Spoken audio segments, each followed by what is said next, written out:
মওলা গো, আমার মা অনেক কষ্ট করে আমাকে পেটে ধারণ করেছিল। আমি যখন পেটে ছিলাম আমার মা ঘুমাতে পারেনি, বমির জ্বালায় খেতে পারেনি, গন্ধ খাবারের, ভালো খাবারের গন্ধ পর্যন্ত সইতে পারেনি আমার মা। আমাকে দুনিয়াতে আলো দেখাতে গিয়ে ভালো করে হাঁটতে বসতে আমার মা পারেনি। রাতের ঘুমকে আমি নষ্ট করে দিয়েছি।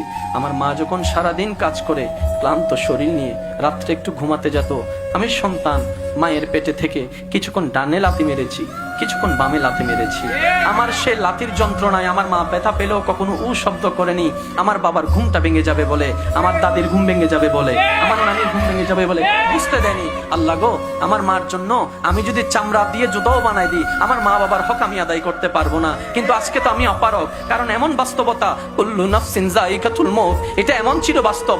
চোখের সামনে থেকে সন্তানকে আজরাইল যখন নিয়ে যায়, মালাকুল মউত যখন নিয়ে যায়, কারো ধরে রাখার ক্ষমতা থাকে না।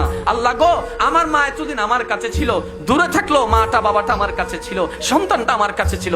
আজকে তো ইন্না লিল্লাহি ওয়া ইন্না ইলাইহি রাজিউন। মাওলা তোমার দিকে চলে গিয়েছে, তোমার দিকে চলে গেল।